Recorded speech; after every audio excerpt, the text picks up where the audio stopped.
Bienvenido a la diapositiva Conceptos de sólidos. La palabra poliedro proviene del griego poliedros, de polis, mucho, y edra, base. Así, un poliedro es un sólido limitado por superficies planas, llamadas caras, y cada una de esas superficies es un polígono.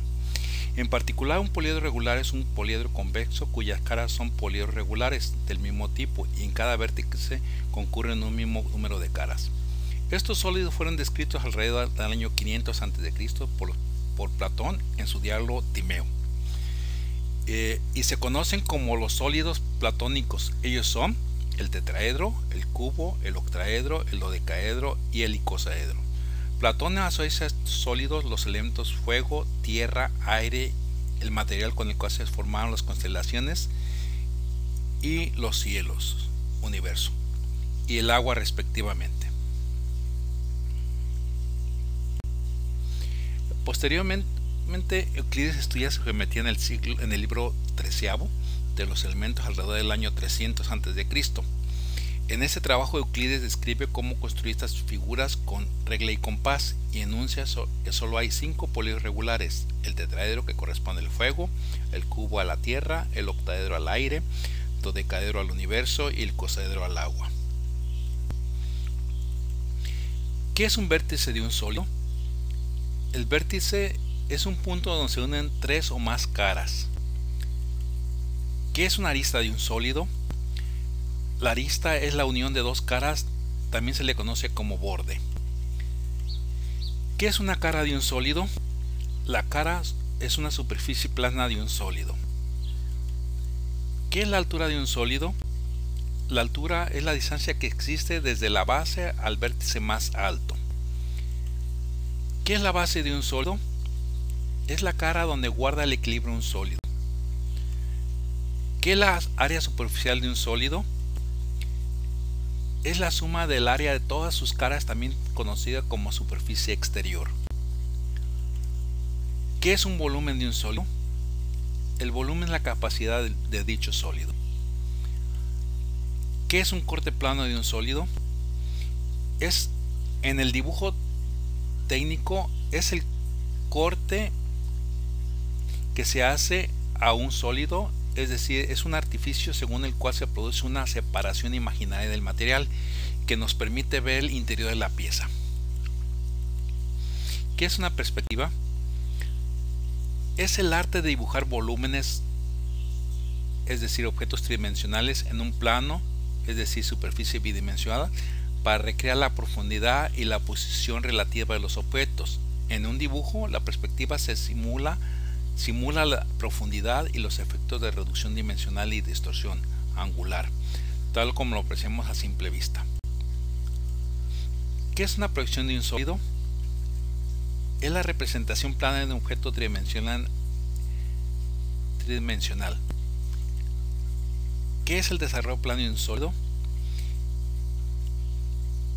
Una superficie es desarrollable cuando puede ser envuelta por un papel sin que éste se produzcan arrugas. Caso que si fuera este papel al estirar sobre una mesa plana sería el desarrollo de esta superficie, como lo muestran las figuras dinámicas. Para empezar vamos a estudiar el cubo, que es la figura 1. Se traza una línea horizontal y se marcan 4 lados del cubo.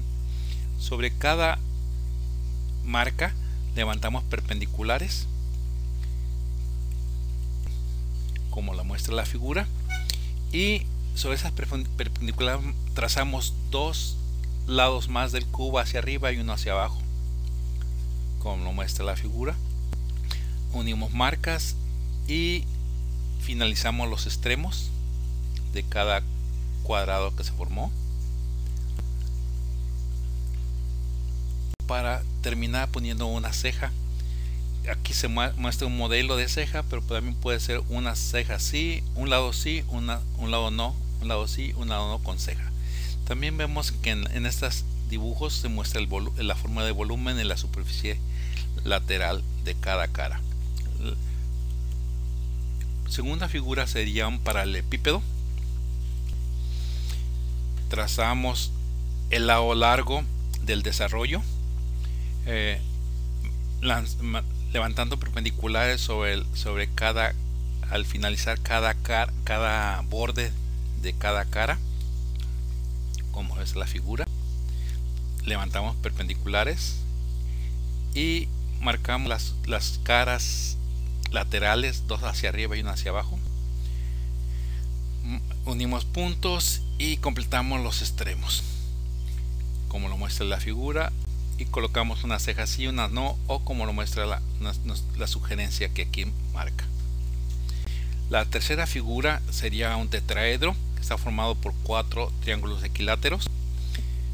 Comenzamos trazando una línea horizontal y ahí marcamos 2 bordes de cada triángulo equilátero, y sobre esos levantamos perpendiculares para formar el triángulo equilátero. Unimos puntos con las intersecciones y así vamos a formar los 4 lados, los 4 triángulos. Unimos cejas, una sí, una no, y ya tenemos el tetraedro. La cuarta figura sería un prisma triangular.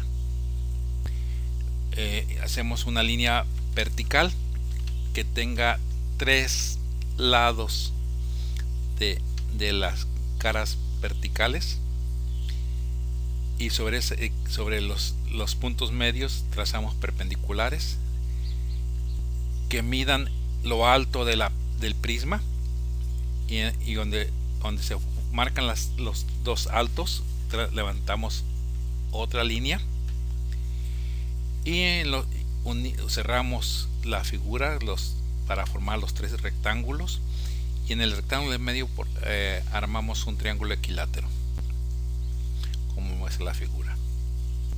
Ponemos cejas, una sí, una no de preferencia, o como lo muestra la figura. La quinta figura, prisma cuadrangular. Levantamos una línea vertical y marcamos los 4 lados del prisma. Este va a ser un prisma cuadrangular, y sobre las centros, sobre las líneas de los puntos del centro levantamos perpendiculares, como lo muestra la figura.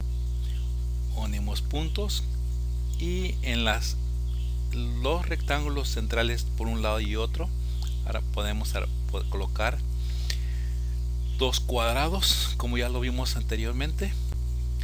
Ponemos cejas, de preferencia una sí y una no.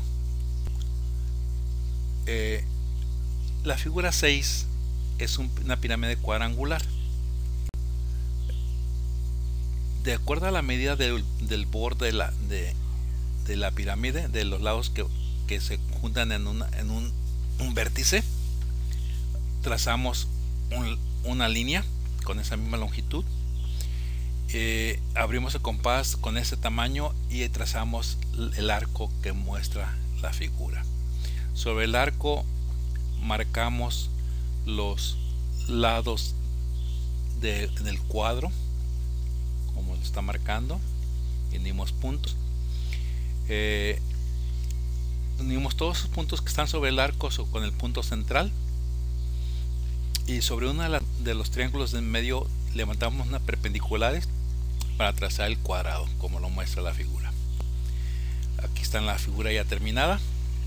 De preferencia las cejas pueden ser una sí, una no, o el modelo mostrado.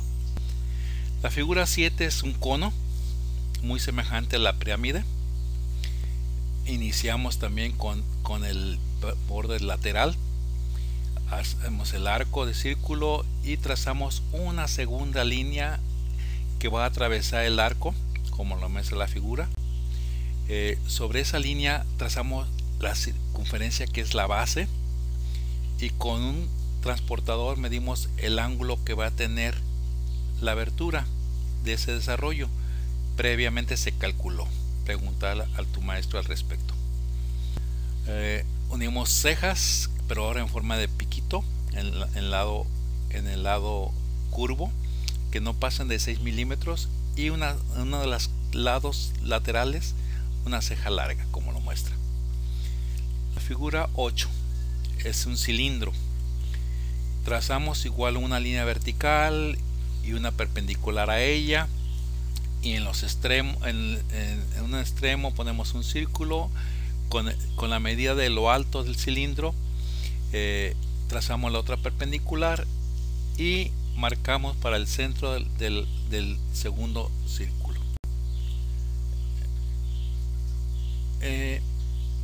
Puede ser los círculos en la misma línea o en líneas separadas, como lo muestra aquí. De preferencia en líneas separadas, como lo muestra aquí. Se unen cejas, como lo muestra, y está terminado el dibujo. El siguiente será un octaedro. Bien, el octaedro se traza una línea y sobre esa línea se marcan 3 bordes del octaedro. Sobre los bordes se levantan perpendiculares que queden la perpendicular en cada centro de esas marcas marcadas, y en la última marca se traza otra perpendicular hacia afuera, pero en lados opuestos, como lo está marcando la figura.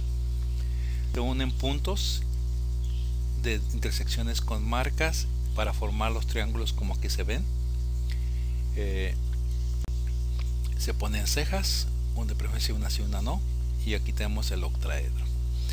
La 10ª figura sería un dodecaedro. Para eso necesitamos dos elementos iguales, que son pentágonos que tienen pentágonos en sus lados. O sea, son 6 pentágonos en cada figura. Trabajamos el círculo de tal manera que el radio de ese círculo nos dé como consecuencia un pentágono con una dimensión dada de lados. Eso se calcula previo al dibujo con trigonometría.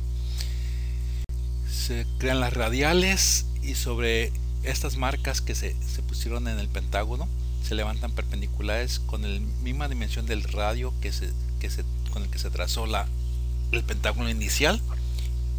Con estas marcas se sujeta el compás ahí y se levantan las 5 circunferencias extras.